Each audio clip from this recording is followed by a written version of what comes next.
Jupiter's smallest moon, Europa, is an icy shell said to contain liquid water. Now imagine that this water's residents are monsters and depressed people, and you basically just have barotrauma. This is a difficult and unforgiving game that lets you strive for success or sometimes just survival under your open surface. Today I'll follow the story of new captain of the humpback, Bilbo Bongwater.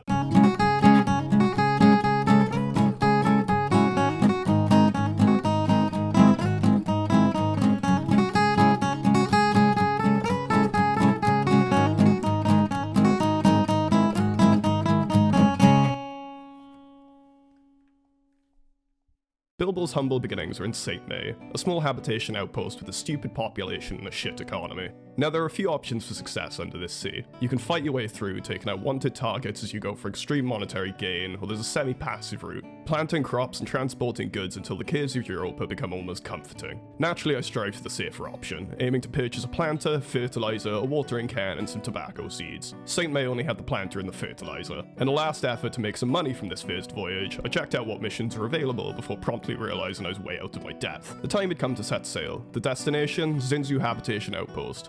Why? Because it was the only fucking option on the map, give me a break. After jobs were delegated, we made our descent into the icy unknown. The isolation gave way to fear as the descent continued. Our sonar showed that we weren't alone.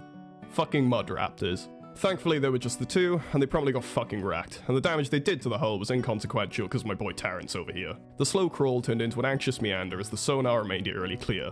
This trend continued through the caves until it finally reached Zinzu Habitation Outpost. Now this outpost was pretty uneventful. A man asked me for help, and then I bought a watering can, along with some pipe tobacco. With any luck, I could deconstruct the tobacco into seeds. Somehow. My money's running low, but as the old saying goes, you gotta spend money to make. The time had finally come to begin my dream of becoming a nautical JPS, and I was away farming my little heart out. Except I only had one seed, so it more resembled a teenager growing weed in his wardrobe. That didn't matter though, as the seeds of my wealth were sown, and I was already on track to being on the cover of whatever the fuck Europa's equivalent of Forbes magazine is. It was at this time that I'd remembered my agreement with the Zinzu, to transport some people to the nearby Karklinia mining station. Realizing I should probably hold up my end of the bargain, I departed in hopes of an easy trip. After just 100 feet of travel, a small swarm of dots appeared on the sonar. Thankfully they were just some crawlers, so the fight wasn't exactly a pinnacle of stress. The fight left me concerned though. We had a small crew and it wouldn't take much for us to be absolutely destroyed. In the light of this newfound fear, I traversed the following terrain cautiously but fruitlessly as two blips I'd been avoiding on the sonar actually took notice. More fucking mud raptors. The first went down with relative ease, but the second managed to get some good hits on my hull before getting fucked by the coil gun. It was a tense moment, but thankfully my boy Terrence pulled through.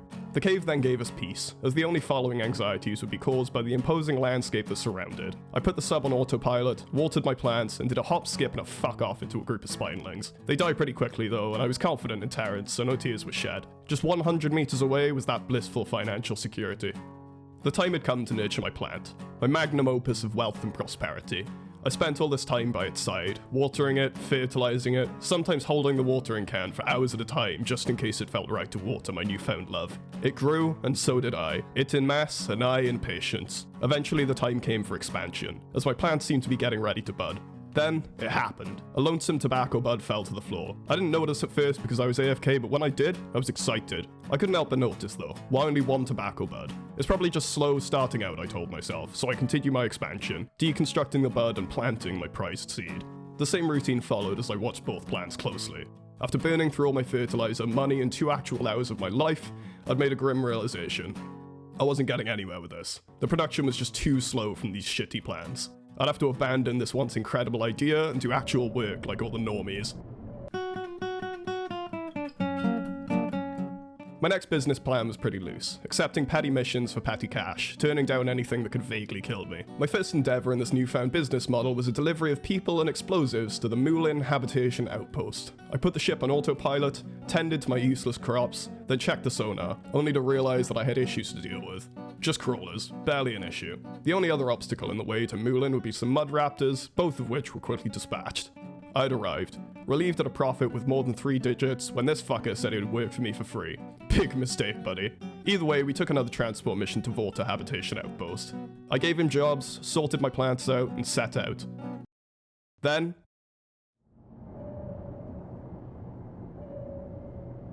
Thankfully it was just a hammerhead, something that'll fuck you up if you're not careful, but evidently we were kind of fine. My precious wastes of money were still fine, mostly uncontaminated by the saltwater. By the time I'd reversed the damage of the saltwater, more stuff was on the sonar that I had to kill. They were spinelings though, so they weren't much trouble. The game obviously thought I was getting too comfortable, as barely a quarter mile down the cave was another fucking hammerhead.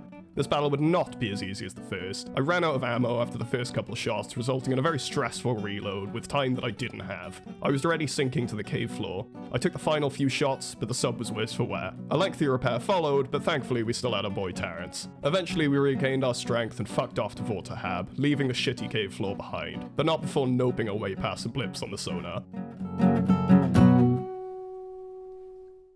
The ritual of finding missions and buying guarding supplies was becoming routine, and Volta didn't exactly stand out from the rest of these grey outposts, so I wasn't long on my way. A change in heart was necessary, however. All these transport missions, although more lucrative than those fucking tobacco plants, weren't quite scratching that bezel-sized itch. A giant spineling? Yeah, fuck it. I sank once again, slightly worried that I'd bitten off more than I could chew. Some blips on the sonar soon reassured me of my military prowess on nature, and I continued with relatively higher courage. The spinelings were getting close. I used basic planning, something rather new to me, and positioned myself above them so my guns would have a better angle.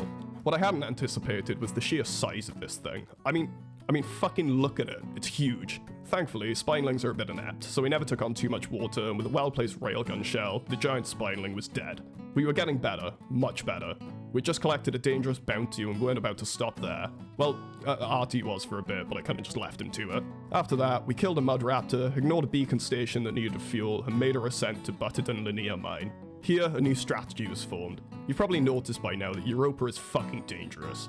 A lot of submarines sink here. If we find these submarines, we could salvage and sell anything that isn't nailed down, making a small fortune. All we needed now was luck, and of course 2 new crewmates to help us out. I accepted a cargo mission and began scouring the ocean floor in hopes of some really sad treasure. It wasn't long though before a mud raptor showed up. But as I said, we were reaching professional status. When the raptor was dead, the search continued. We found nothing, and before long, we were at Newstead Habitation Outpost. This is where things got complicated. There was a blockade in our way. Price of admission? 10,000 marks. And I'd made a fair amount of money by this point, but I'd spent it gradually on farming supplies and new crewmates. I had no choice but to backtrack and try make the money needed to pass the checkpoint. The guy was also super rude about it, which didn't help. I had a plan though. Upon passing Newstead gates, I would strip and sell the humpback and upgrade to a new sub, preferably something with more guns and armor.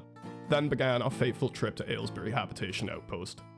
We crept through the murky caves, scanning the floor for wrecks. Out of nowhere, a huge blip came down from above on the sub. Assuming it was a hammerhead, I ran to the guns. What the fuck? The swarm of crawlers revealed that it was more than likely a giant crawler. It slammed into the hull, causing massive flooding. I grabbed a diving suit because I knew this wouldn't end well. My crew tried their best to repair the hull and I scrambled towards the gun so I could take this fucker out. After almost a full case of coil gun ammo, it was dead, but its company wasn't. I did my best to fight them off, but it was already too late. One of them was inside the submarine.